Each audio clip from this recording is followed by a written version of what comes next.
Look at this chart. It tracks the most valuable companies on Earth, and you can see Nvidia aggressively surging past giants like Google and Apple to reach a massive $5 trillion valuation. At this scale, the company generates $20 million every single hour. Nvidia's hardware has transitioned into a critical pillar of national security. These microchips are now treated as highly classified geopolitical assets, hoarded by superpowers, and tightly locked behind strict export restrictions. It raises an immediate question.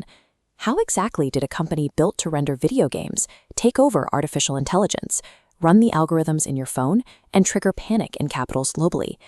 The real answer defies conventional business logic. Nvidia built this empire by making a sequence of near-fatal contrarian bets that everyone else in the industry thought were insane. The instinct to survive extreme risk traces back to the founder, Jensen Huang. Born in Taiwan, his parents sent him to a strict religious boarding school in Kentucky when he was only just 9 years old. It was a harsh environment, where you had to clean bathrooms, endure intense discipline, and ultimately learn how to adapt to a brutal situation, or disappear entirely. 30 years later, in 1992, Huang brought that exact survival mindset to a Denny's diner. Over cheap coffee, he convinced 2 friends to quit their comfortable corporate engineering jobs and start a company from zero, targeting a 3D gaming market that barely existed. They identified a massive technological void.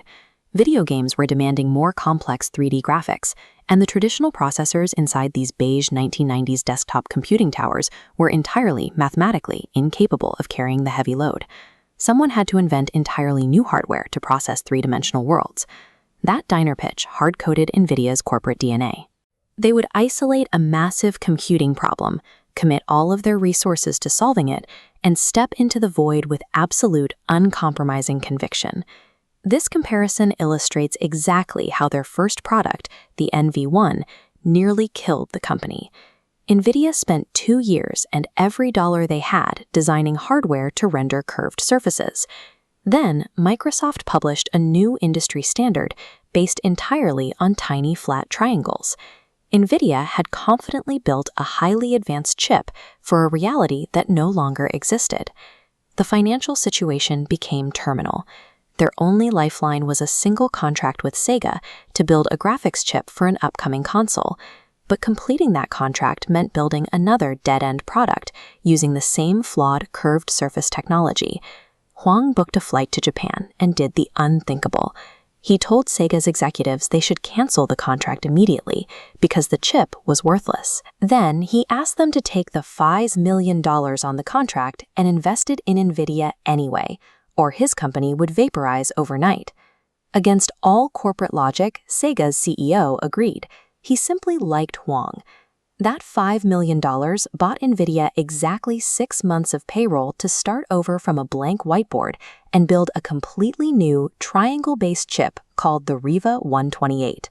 It worked, and it led Nvidia to coin a term for their next breakthrough invention, the GPU, or Graphics Processing Unit.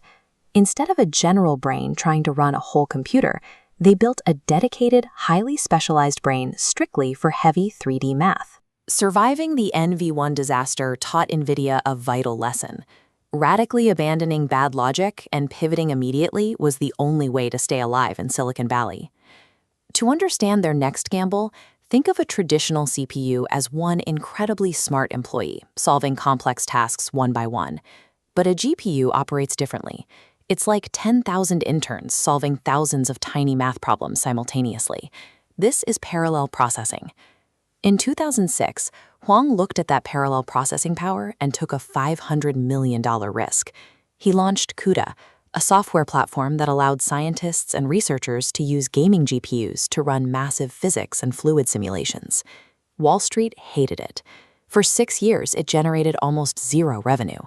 Investors demanded that Nvidia abandon the research and focus entirely on the highly profitable video game market. Then, in 2012, researchers used Nvidia gaming cards and CUDA to enter an AI competition called ImageNet. Their neural network, AlexNet, identified millions of images with an error rate so low it shocked the field, cutting the previous record by more than 10%. The ImageNet results triggered a massive shift in how AI labs operated. researchers stopped manually designing vision features and began buying thousands of gaming GPUs to train their networks on the parallel math Nvidia had spent 6 years perfecting. Nvidia did not accidentally stumble into the AI boom. They endured 6 years of financial criticism to construct the foundational infrastructure of artificial intelligence, long before the market even knew what AI was. That infrastructure gave Nvidia absolute dominance over the AI market, elevated Jensen Huang from a hardware CEO to a major player on the global stage. And that power brought immediate resistance. When Nvidia attempted a $40 billion buyout of ARM to control the world's underlying chip architecture, global regulators united. The FTC sued, the UK cited national security, and the deal was killed. Then Washington took direct action. The US government abruptly banned Nvidia from exporting its most powerful, state-of-the-art AI chips to massive clients inside China, wiping out a huge sector of their revenue overnight. Nvidia reacted by rapidly engineering the H800, a slightly weaker chip carefully designed to comply with the new rules. It was a brilliant engineering pivot that lasted only months before Washington restricted that chip as well. Nvidia's position at the center of the AI boom placed the company directly in the middle of a global technology war. Every move they made was now subject to the maneuvers of superpowers they could not negotiate with. Despite losing access to massive international markets, the sheer demand from Microsoft, Google, Meta, and OpenAI proved unstoppable. The rush to secure computing power shoved Nvidia's valuation past $5 trillion. The modern tech industry now completely relies on the hardware of a company that, in 1997, had 30 days of cash left in the bank. The math of innovation is unforgiving. You cannot reach the scale by taking safe, incremental steps. You achieve it by staking everything on a version of the future that nobody else can see yet. Nvidia rules the computing world today because, as Jensen Huang puts it, his will to survive simply exceeds everyone else's will to kill him.